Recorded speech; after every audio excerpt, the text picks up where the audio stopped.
Jadi pertanyaan yang mau saya ajukan itu, saya bingung. Sementara saya percaya logika. Abang aja bingung, apalagi aku, Bang. Abang aja bingung sama diri abang sendiri, apalagi aku. Ya makanya saya wajar nggak bingung.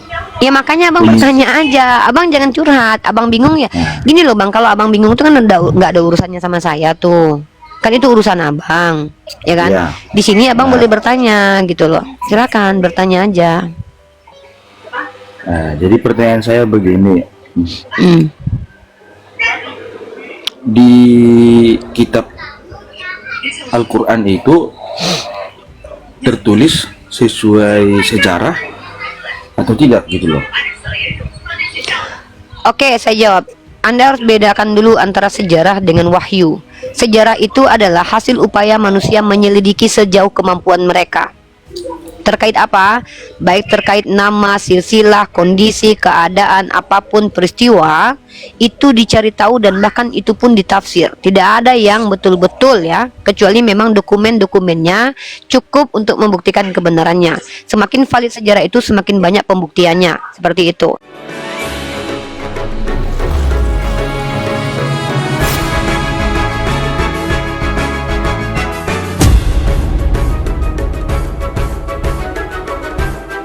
Nah, sejarah ini adalah yang kami tidak pernah bersandar kepada sejarah dalam keimanan. Karena sejarah itu bisa diputarbalikan, sejarah bisa terdistorsi. Ya, makanya ada salah satu scholar yang mengatakan, ya saya lupa namanya itu, bahwa sejarah itu bisa dipakai untuk kepentingan gitu. Nah, contoh sejarah yang coba dirubah seperti kemerdekaan penjajahan oleh Belanda sekitar 300 tahun itu mau dirubah.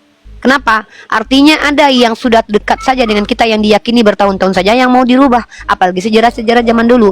Maka informasi tentang zaman dulu kami tidak dapat dari sejarah, tapi dapat dari Tuhan yang adalah wahyu. Kalau ingin menguji kebenaran wahyu, uji kitab sucinya secara teori kebenaran, koherens, korespondensi, pragmatis, kemudian beberapa teori kebenaran masuk dalam dunia akademik, atau secara filsafat, ontologis dan epistemologis. Kalau kalian mengaku punya logika, tentu kalian mengerti ontologis dan epistemologis. Maka diuji ontologis Al-Quran, diuji epistemologis Al-Quran. Kalau lulus berarti pasti benar. Dan bantah setiap statement dari Al-Quran. Kalau tidak mampu membantah statement Al-Quran dan Al-Quran terbukti kebenarannya, nah maka apa yang disampaikan di dalam Al-Quran pastilah benar. Begitu. Jadi cara menentukan agama mana yang benar, buktikan, uji pembawa risalahnya benar, yang dibawanya itu benar. Menggunakan apa? Akal dan hati nurani. Bagaimana caranya? Metodenya ilmu akademis aja, ontologis dan epistemologis. Gunakan ilmu dunia ini. Mari kita buktikan mana yang betul, mana yang benar, mana firman Tuhan, mana yang bukan firman Tuhan. Menggunakan rasio. Kalau seandainya saya mampu membuktikan Al-Quran itu benar, menggunakan rasio, menggunakan produk metode-metode yang sudah hadirkan oleh para scholar, maka pastilah isi Al-Quran itu benar. Seperti itu, brotherku, menguji kebenarannya. Terus begini, Uni, saya pernah dengar ceramah, bagi saya itu kurang baik gitu loh. Persempitlah lawan agamamu. Saya kurang ngerti, tapi saya kurang mengerti loh. Mungkin Uni udah pernah dengar itu kayaknya ya. Ya, di dalam Islam, Nabi kami adalah orang yang diberikan pengetahuan melampaui pengetahuan manusia biasa. Nabi kami diberikan pengetahuan tentang karakteristik orang Yahudi dan Nasrani di zaman beliau. Karakter orang Yahudi dan Nasrani itu tidak tahu diri. Buktinya banyak berkali-kali melanggar perjanjian. Sudah dikasih kesempatan untuk hidup berdampingan, sering sekali melanggar perjanjian. Ya, kalau bohong turun. Orang Kristen ini munafik ya. Bohong, tapi kau dengarkan juga aku. Kalau memang kalian nggak mau mendengarkan saya, pindah komal sana. Kalian tuh munafik banget ya, benci-benci tapi cinta ya. Nggak mau mendengarkan tapi tetap juga di sini. Kalau kau nggak mendengarkan, ngapain kau di sini?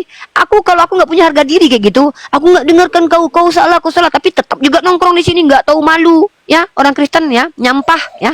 Jadi gini abangku, maka Rasulullah itu mengajarkan untuk mempersempit gerak-geriknya orang Yahudi dan Nasrani pada zaman beliau. Kenapa?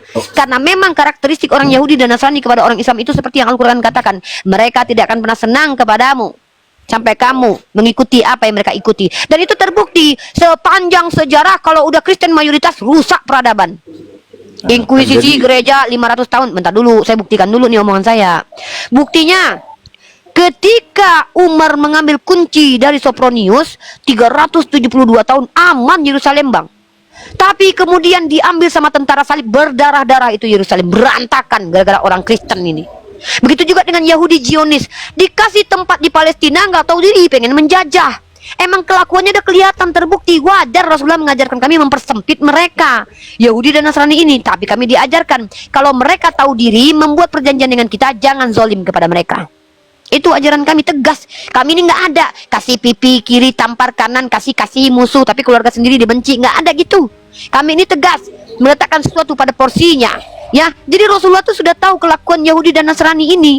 Kelakuannya emang gitu, suka sekali mengingkari. Nabi-nabi aja dibunuh sama mereka, Tuhannya Kristen aja dibunuh sama Yahudi. Ya, mereka diberikan tempat nggak tahu diri, Buktinya nampak secara sejarah. Giliran mereka menjadi umat mayoritas, dibunuhi hampir jutaan orang. Kolonialisme, orang di Kanada, suku Indian habis, punah gara-gara mereka. Orang-orang suku aborigin punah gara-gara mereka. Ya, orang-orang di Kanada diasimilasi paksa. Ini Kristen nih, ya. Jangankan Nasrani ini, yang Kristen nih. Giliran Yahudi dihancurkan sama Hitler di Polandia, kabur ke Palestina. Naiklah satu kapal besar, datanglah ke situ, dikasih tempat, malah pengen menjajah, nggak tahu diri. Tapi kami Itu- harus bersikap adil. Itu Uni tahu dari mana? Lah, kamu nggak pernah baca sejarah? Aduh, nggak Sejarahnya pernah nggak baca ada. sejarah nih. Kamu tahu nggak Saya Perang Dunia Kedua? Makanya kalau nggak tahu baca, kamu cari tahu sendiri. Kalau saya tunjukkan data di sini banyak. Mau saya tunjukkan datanya sekarang? Oke, baiklah, Boleh. nggak apa-apa. Mari kita tunjukkan.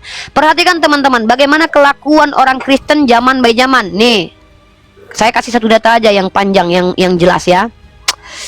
Menurut Profesor Juan Cole, Juan Cole mengatakan bahwa yang paling banyak membunuh sepanjang masa menurut agama adalah Kristen. Mana datanya? Ini dia datanya. Mana dia? Oh, ini.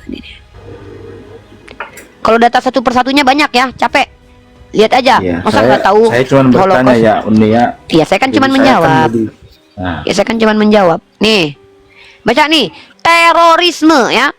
Sorry. Ya, 20th century deaths in war and political violence by religion, by agama. Di sini teman-teman perhatikan nih datanya nih, ya. Ini datanya nih. Yang biru ini pembunuhan yang dilakukan oleh orang Kristen mayoritas. di mana tertulis? Duh, ini data. Anda gimana sih? Ini data ditunjukin inform komen kok di mana tertulis nih? Iya, maksudnya Ini yang di data itu orang Kristen pembunuh gitu katanya ya. Iya, nih kill by Christian Heritage, kill by Christian of European Heritage, kan tertulis ini warna biru nih. Ini warna biru, ini Kristen, yang merah Muslim. Ya. Itu yang tulis profesor, peneliti dia, namanya aja profesor. Siapa namanya? Juan Cole nih dia. Juan Cole is a founder and chief editor of Inform Comment. He is Richard P. Michel, professor of history at University of Michigan. Tuh, dia adalah profesor sejarah. Dia yang menjelaskan kalau pembunuhan terbanyak gara-gara agama itu ya Karesteng.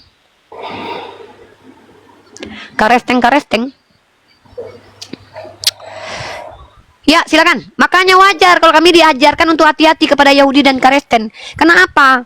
Giliran mereka banyak, rusak peradaban, selebeo. Giliran mereka sedikit, merasa tertindas. Agak lain memang kan kawan kita Kristen ini. Tapi tidak semua. Ya, makanya kami diperintahkan Rasulullah, kami harus bersikap adil kepada orang Kristen yang baik. Makanya ada kafir zimmi, kafir harbi. Kafir zimmi itu adalah kafir yang mengikat perjanjian dengan kami. Kami harus melindungi. Kafir harbi yang memerangi kami. Jadi beda. Kafir yang mana dulu? Ya, hadis juga ada konteksnya, asbabul wurudnya. Begitu. Silakan.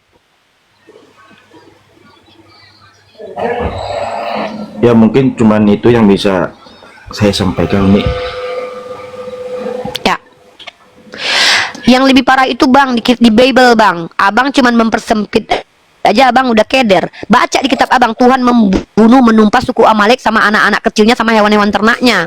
Suku Moab, suku Midian dimusnahkan hanya karena mereka mengganggu orang Israel. Tuhan memihak Israel tapi membunuh suku lain. Itu yang lebih parah tuh. Abang dipersempit aja Sa- langsung saya- kaget. Giliran di kitab abang suruh tumpas. Saya belum baca Bible, Uni. Saya Makanya saya kasih tahu. sekarang posisinya lagi bingung. Abang, Mau nih klik saya ke- kasih tahu ke nih, Bapak. nih. Ya udah saya kasih tahu nih.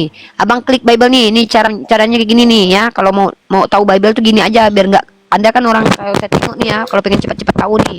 Kalian kan pengen tahu nih. Kalian ambil di sini ini misalkannya tunggu dulu, mana Bible di sini. Nah, nih, di Bible di sini nih ya. Nah, klik Bible nih. Aku punya nih.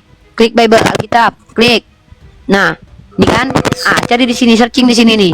Bunuhlah, tumpaslah. Nih, tumpaslah. Klik kata tumpas di sini. Klik ini. Keluar semuanya. Keluaran pasal 22 nomor 20. Tuhan sendiri haruslah ia ditumpas. Siapa yang mempersembahkan korban kepada Allah kecuali kepada Tuhan sendiri haruslah ditumpas. Bunuh. Kalian dipersempit aja udah sibuk kali ya kan. Ini orang Kristen bukan abang. Orang Kristen ya, bukan abang. Imamat pasal 27 nomor 29. Setiap orang yang dikhususkan yang harus ditumpas di antara manusia, tidak boleh ditebus. Bilangan Tuhan mendengarkan permintaan orang Israel lalu menyerahkan orang Kanaan itu. Kemudian orang-orang itu di kota-kotanya ditumpas. Tuhan kalian memanjakan orang Bani Israel loh. Ya, kalau orang Israel minta ditumpas, tumpas ya. Ulangan 7 nomor 26. Dan janganlah engkau membawa sesuatu ke mana nih? Mana ya? Maka bunuhlah dengan mata pedang penduduk kota itu, tumpaslah. Giliran dipersempit gara-gara kelakuan kalian yang memang durjana, kalian nggak suka. Giliran Tuhan kalian menumpas satu kaum sama hewan-hewan ternaknya, bilang oh itu firman Tuhan, haleluya. Kan agak lain memang kawan-kawan. Bukan abang, bukan Bang Doris. Orang Kristennya lain bang. Orang Kristennya lain, bukan abang. Abang kan lagi di persimpangan jalan ini. Orang Kristen lain tuh bang, nggak tahu diri bang. Giliran dipersempit mereka ngomel-ngomel. Padahal Nabi juga mengadakan perjanjian untuk mereka supaya mereka dilindungi. Giliran mereka dipersempit karena nggak tahu diri, ngomel-ngomel. Giliran Tuhan menumpas, nggak terima, haleluya Tuhan. Begitu bang, agak lain memang kalau orang Kristen ini. Begitu abangku. Silakan Bang Doris. Bang jadi Kristen aja lah bang. Di Kristen itu bang enak. Pertama abang boleh makan apa aja. Yang kedua ya bang ya, di Kristen itu ya bang ya, abang tuh udah ditebus sama Yesus. Abang gak perlu berbuat baik kata Paulus ya, karena iman itu, karena keselamatan karena iman. Pokoknya abang percaya aja sama Yesus. Abang mau memperkosa, besok tinggal beriman sama Yesus, langsung masuk surga.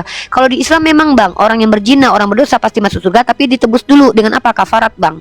Apa contohnya? Dia harus beramal soleh dulu, bertaubat dulu, memperbaiki dirinya dulu, atau dihukum hudud dulu bang, atau ketemu dulu di padang mahsyar, di yaumil hisab, dikubur bang, dihukum dulu bang. Perkara kencing gak bener aja dihukum bang. Gimana mau berzina bang, dihukum lah bang. Baru setelah selesai hukumannya baru masuk surga, pasti masuk surga semuanya. Tapi kalau di Kristen kan gitu bang, pokoknya bang mau berdosa mah masuk surga, kan Tuhan udah mati buat abang. Udah jadi Kristen aja bang, saran saya bang. Enak bang jadi Kristen, ada Natalnya bang, ikutin ajaran Saturnalia tuh bang. Saturnalia itu kan ajaran pagaran Romawi ya bang ya, diikuti sama Kristen bang. Ikuti aja bang, tuannya 3 lagi. Abang kalau misalnya berdoa sama Yesus nggak mempan nih, abang berdoa sama bapaknya nggak mempan juga, abang minta sama Roh Kudus, enak bang. Kalau di Islam bang, tuannya cuma 1 bang, satu-satunya lagi bang, ya. Tuhannya cuma 1, ya. Gitu bang, mending abang jadi Kristen, Tuhannya 3. Oh misalnya Yesus, aku pengen jodoh, nggak dikasih-kasih, gantilah sama bapak, mungkin mana tahu dikabulin nih. Nggak juga diterima bang, minta sama Roh Kudus, bisa jadi dikabulin, enak. Di Kristen itu agama paling enak loh. Bayangkan loh, agama Kristen ini agama terenak untuk orang Islam. Kalau kalian punya tetangga Kristen, pelihara teman-teman. Kalau perlu kalian pindah ke komunitas Kristen tinggalnya. Kenapa? Orang Kristen ini enak untuk akhir bulan. Ada ajaran Yesus. Barang siapa yang meminta kepadamu, jangan kau tolak. Barang siapa yang meminjam kepadamu, jangan kau tolak. Enak loh. Jangan melawan orang jahat kepadamu. Kita mau minta baju mereka, mereka pasti kasih 1 lemari teman-teman. Kata gitu, barang siapa yang menginginkan jubahmu, berikan semuanya. Gitu. Jadi kalau kita pengen minta motor mereka, mereka kasih mobil mereka guys. Karena mereka begitu.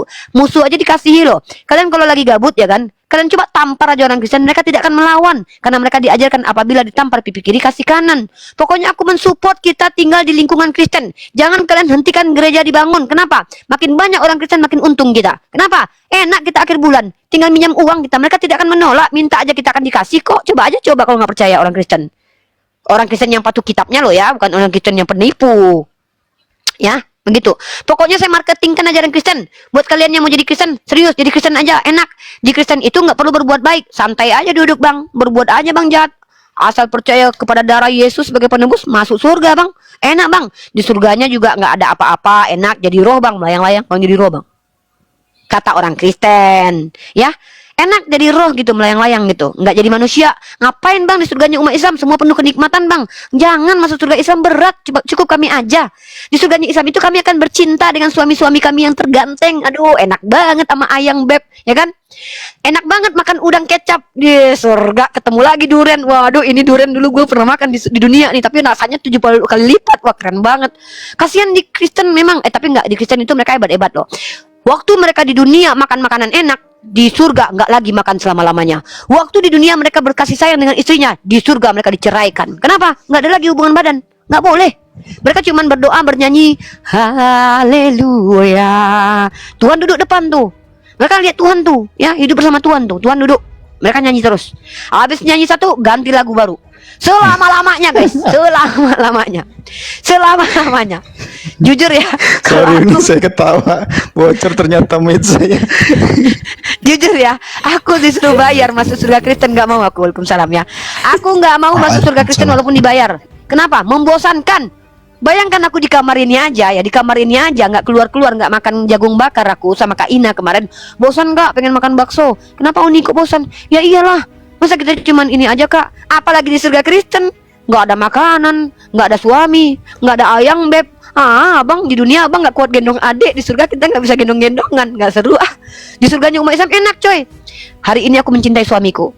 Abang gendong adik, abang udah tua dek. Ya udah, tunggu nanti di surga balas dendam aku ya. Ku pokoknya minta gendong di bahu kau, nggak turun-turun aku selama setahun. Nah, capek kau. Dia nggak capek lagi karena nggak ada capek lagi. Adek pengen dipeluk sama abang selama-lamanya di surga. Boleh dek, tapi kita ketemu sama Nabi Muhammad dulu ya dek. Gitu. Enak di surga Islam. Tapi jangan masuk surga Islam bang, berat bang, berat. Masuk surga Islam itu harus beramal soleh bang. Harus taat kepada Allah bang. Harus baik kepada orang-orang yang lemah, kepada anak yatim, harus patuh kepada suami akan kebaikan, harus mengajari anak-anak kita ya bang. Sulit bang, berat. Janganlah bang jadi Islam berat bang, jadi Kristen aja bang, enak ya. Saran aku demi kebaikan abang, demi keenaan abang ya. Susah jadi Islam itu bro. Harus jaga akhlaknya. Dimarahin terus sama ulama aku. Contohnya aku nih sering dimarahin terus aku. Sama Ustadz Wafi dimarahin, sama kakak dimarahin, sama mamah dimarahin. Dek, ngapain adek kayak gitu? Mama aku tiap hari marahin aku terus. Dek, terlaluan, melampaui batas dek. Nggak asik jadi orang Islam itu, harus beramar ma'ruf nahi mungkar, harus ngajarin orang terus baik, harus menasehati terus. Enak jadi Kristen lah. Nggak peduli menasehati orang, mau kau ngapain, suka kau, ya. Suka bapak moyang kau sudah ditebus. Gitu. Begitu kira-kira. Silakan, mau sholat zuhur dulu. Tuh kan capek kan jadi orang Islam, harus sholat dulu mengingat Allah. 5 kali dipanggil, manja kali umat Islam ini loh. 5 kali dipanggil Allah sehari loh. Manja kali kalian umat Islam ya. Sampai segitunya Tuhan kalian mencintai kalian. 5 kali kalian dipanggil. Orang Kristen mah didatangin, itu pun dipilih dulu yang berbuat dosa. Kasihan kalian orang Kristen yang nggak pernah digendong Yesus. Ada itu orang Kristen yang digendong Yesus, diajak ke ini, diajak kemana namanya? Diajak ke toilet. Nggak apa lah orang ini hebatnya ya. Ada loh orang Kristen yang datangin Tuhannya pakai kolor doang, si namanya si Handayani. Ya pasti si Tina nggak pernah didatangin Yesus kan. Kasihan dia, lu beda sama si Handayani. Handayani dong. Kalau kami seluruh umat Islam, apapun warna kulit kami, dimanapun kami berada, semua kami disamakan oleh Allah, dipanggil 5 kali sehari untuk menghadapnya. Saking cintanya Tuhan kami kepada kami. Aku penuhi panggilan Tuhanku dulu ya. Sebagai bentuk aku juga sangat mencintai Tuhanku ya. Izin disambung dengan yang lain ya. Bang, jadi Kristen aja bang. Tapi kalau abang pengen seperti kami ya, dipanggil sama Tuhan kami 5 kali sehari tanpa ada pandang bulu, ingin beramal soleh, ingin jadi lebih baik lagi akhlaknya, imannya, jadi Islam bang. Jadi Islam bang.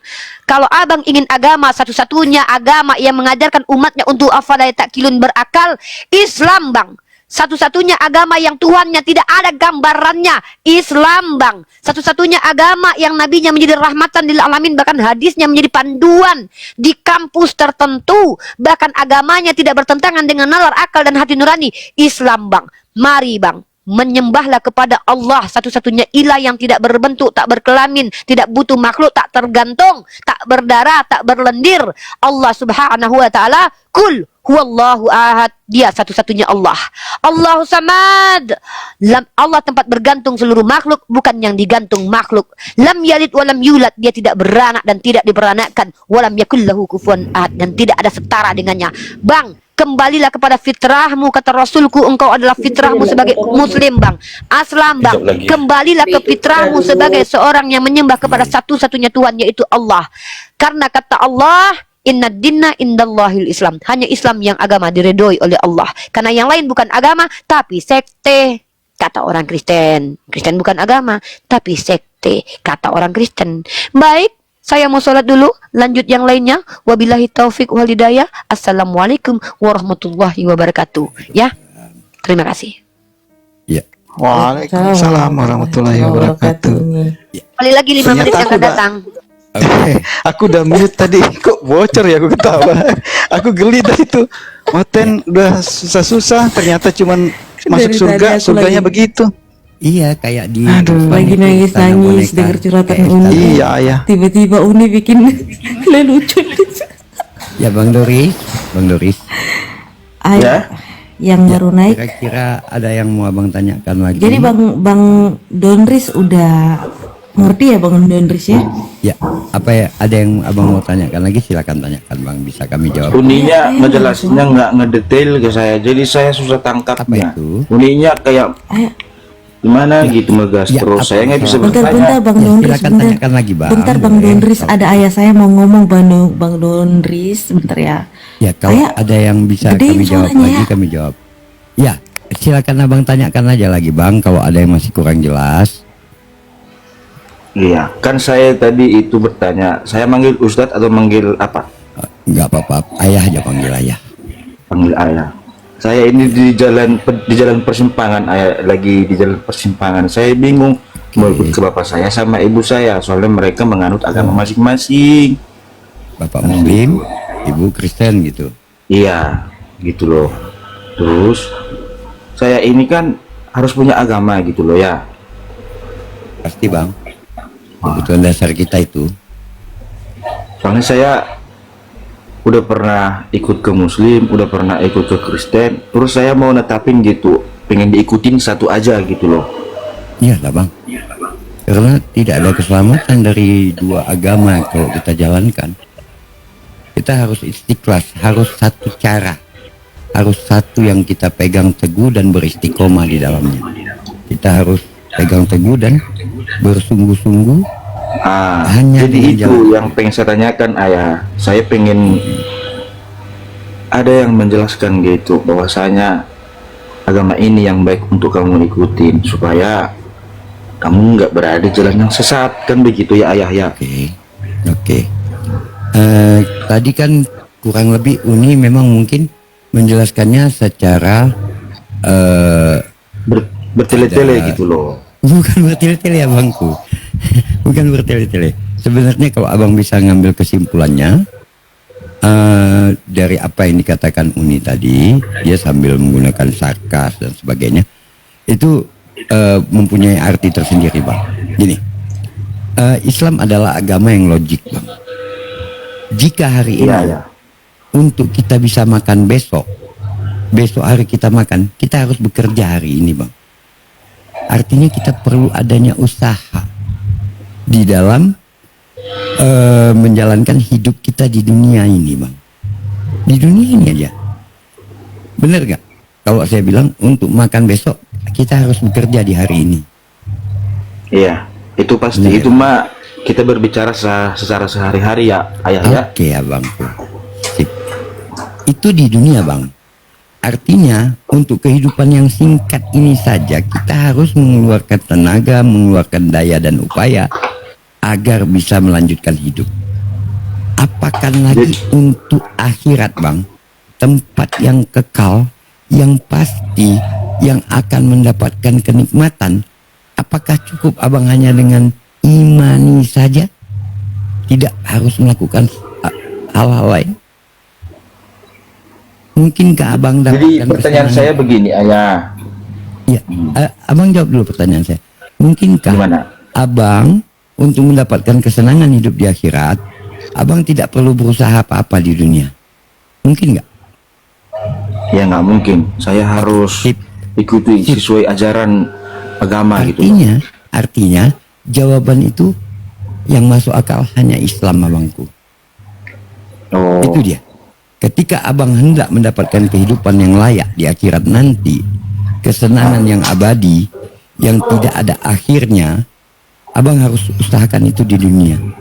Karena Ya, Allah menciptakan Emang manusia kalau dan dari jin. Kristen itu nggak bisa juga ya Pak ya? Di dalam Kristen, abang cuma perlu percaya Yesus sebagai juru selamat, udah clear. Udah masuk surga gitu. Udah aman abang. Udah nggak perlu ngapa-ngapain lagi. Abang udah Saya ditebus cuma sama Yesus. ingin menyimak ya ayah ya, gimana di Kristen, gimana di Islam gitu loh kan. Saya bukan cuma menanyakan hanya di Islam doang, saya juga menanyakan di Kristen gitu loh. Silakan abang tanyakan di Kristen. Mereka membuat akhirat itu terlalu mudah abang untuk didapat. Terlalu Hanya mudah modal ya. percaya saja. Tapi di Islam tidak. Iman dan amal. Sejauh mana kamu berusaha untuk mendapatkan kebaikan di akhirat, ya kan, bersungguh-sungguh untuk akhiratmu di dunia ini, maka insya Allah engkau akan mendapatkan akhirat yang baik. Itu dalam Islam. Jadi gini ayah, Oke. suatu saat kalau saya masuk ke Muslim gitu ya, Mhm. saya mengikut ajaran Muslim. Mhm. Terus suatu saat saya menemukan gereja di gimana? Gereja di demo gitu kan. Terus anak-anak pesantren dicabulin, gitu. Oke. Saya merasa malu nggak gitu nanti Ustadz, ayah menganut agama Muslim. Oke. Oke, saya sampaikan ya. Waduh, Mas, waduh, enggak waduh. apa-apa, coba diam, tenang. Kalian kan sering terdengar berita ya ayah ya. Tenang. Iya, makanya saya sampaikan. Hari ini Bang, ketika di dalam Islam abang temukan orang-orang yang tidak melakukan Islam dengan sebenarnya, ya kan? Adanya di pesantren dicabuli anak-anak, misalkan. Ini misal, artinya Ya. itu bukanlah ajaran di dalam Islam. Abang silakan pelajari yang namanya Al-Quran sebagai bimbingan umat Islam. Ada nggak di dalam Al-Quran tersebut yang mengajarkan, menceritakan sesuatu cerita dengan kata-kata yang tidak senonoh? Silakan abang cari. Kalau abang dapati ada satu saja kata-kata yang tidak layak di dalam Al-Quran, ya, abang silakan baca dari awal sampai akhir. Abang bisa dapati satu kata yang tidak layak di dalam Al-Quran untuk dibacakan di depan anak-anak, ya. Dengarkan ini. Abang dapatkan satu ayat saja, satu kata Ya. saja yang Ya, tidak saya dengar, layak ya. dibacakan di depan anak-anak. Maka kalau abang dapatkan satu kata, saya akan bayar abang 100 juta rupiah, Bang. Kalau ada ayat-ayat Satu kata. di Al-Quran yang tidak benar, Dalam Al-Quran yang tidak, ya, aduh, ribut kali Bang, yang tidak senonoh dan tidak layak dibacakan di depan anak-anak, saya akan bayar abang satu kata 100 juta, Bang. Itu jaminan dari saya. oh ya ngerti ayah, Lalu? ngerti. Saya sih Oke. tidak terlalu condong ke situ ayah ya. Saya cuma Bukan, hanya ingin dengarkan dulu, memperbandingkan Bang. begitu ayah. Abang, ya, supaya abang pahami. Ini abang pahami bahasa saya. Artinya di dalam kitab kami tidak ada satu kata pun yang membawa satu orang itu bisa terjerumus ke arah yang mencabuli dan sebagainya. Malahan dilarang. Jika ada yang melakukan itu artinya oknum. Itu bukanlah ajaran agama Islam. Tapi abang lihat di dalam Bible berserakan kata-kata yang tidak layak untuk dibacakan di depan anak-anak, Bang. Silakan buka Hosea, silakan buka Amsal, silakan buka Yehezkel. Silakan buka. Tapi kalau Mereka di Alkitab bertindak. itu Dengar, ada itu ya ayah tertulis. Bang, kalau di dalam Alkitab saya nggak berani mengatakan satu kata 100 juta, Bang. Nggak berani. Oh iya benar. Saya tidak Kalau berani di mengatakan Al-Quran, 100%. ayah berani Kata menyatakan begitu saya kalau berani bayar 100 juta bang. Oh Tapi kalau iya, di iya, Alkitab iya. saking banyaknya, saya nggak berani bilang 100 juta bang. Iya iya iya. Iya. Artinya apa? Di dalam kitabnya sendiri sudah penuh dengan pengajaran seperti itu. Walaupun itu dikatakan permisalan, walaupun itu dikatakan perumpamaan, tapi ketika membacanya saja sudah membuat orang menjadi berpikiran yang tidak-tidak. Kami di Islam, jelas itu bukan pengajaran kami. Kalau ada yang melakukan seperti itu adalah orang yang memang bejat, oknum. Jadi ketika Anda melihat agama, jangan Anda melihat oknumnya, tapi lihatlah pengajarannya, lihatlah kitab sucinya. Iya. Itu dia. Oke, Anda Iya, pernah hidup Bang. di bawah. Aduh, bentar, Cak. Udah nggak tahu, nggak ingat lagi ya kan? Apa yang mau dibilang?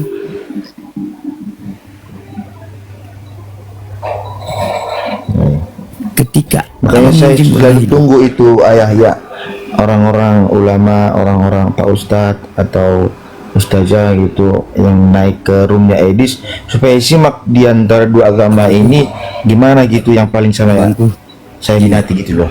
Edis itu bang, Edis itu dia tidak memiliki ilmu apapun abangku. Kami tidak ada yang mau ke sana, kami tidak mau meramaikan dan mendukung room dia. Bukan kami tidak bisa bantah apapun yang dia bawa itu semua tidak berdasar. Hanya dengan pengetahuan dia yang sedikit, dia mencoba untuk melakukan Enggak. framing. Nah, itu. Nah, kalau abang mau lihat, ada beberapa ulama kami, guru-guru kami yang sudah melakukan bantahan itu. Lihat ketika dia PK sama Ustadz Yusuf PI, ketika dia PK sama Yonatan Nandar. Abang silakan simak di situ. Jangan simak di komalnya Edis. Kami tidak mau mendukung komal dia menjadi lebih ramai. Kalau kami ke sana, kami membantah itu, artinya kami mendukung komal dia menjadi lebih ramai dan akan lebih banyak orang yang tersesat ketika melihat dia. Tapi umumnya yang tersesat itu malah orang yang di luar Islam, dalam arti kata mereka semakin menjadi kebencian terhadap Islam. Tapi bagi umat Islam tidak satu pun yang menjadi sesat gara-gara Edis bang. Tidak ada umat Islam yang masuk ke Kristen gara-gara melihat video Edis. Tapi umat Kristen yang masuk Islam gara-gara lihat video Edis banyak. Banyak. Kenapa? Karena ketika dibawakan Edis, umat Kristen yang berpikir mereka akan cari tahu bang. Dalil yang dibawakannya itu akan mereka cari tahu, benarkah ini? Ketika dikasih penjelasan, masuk di akal mereka, mereka malah masuk Islam. Tujuan dia adalah memframing umat Islam jelek. Tapi bagi umat Kristen yang berakal, ketika melihat hal itu, mereka mencari tahu. Tapi kebanyakan umat Kristen yang tidak berakal, ketika mendapati fitnahan terhadap Islam, mereka nggak mau cari tahu lagi bang. Mereka anggap Edis ini adalah orang yang berdalil, dia pintar, dia gak ada apa-apanya bang. Dia mengaku sebagai ahli Quran, belajar 13 tahun. Di mana dia belajar? Iya iya Pak. Banyak dari kami yang meluangkan waktu sampai 20 tahun di pondok pesantren, 10 tahun di pesantren, 6 tahun di Yaman untuk belajar Al-Quran. Tidak berani mengatakan saya ahli Quran. Karena Al-Quran itu tidak semudah dan tidak segampang yang kalian pikirkan. Untuk mengatakan seseorang itu ahli terhadap Quran, harus memiliki 16 cabang ilmu abangku. Yang tidak mudah didapati. Harus bisa bahasa Arab, harus paham nahu, sorof, balaghah, ya kan, harus paham mantik, tajwid. Ada 16 cabang ilmu. Memahami asbabun nuzul dan sebagainya. Seperti itu, Bang.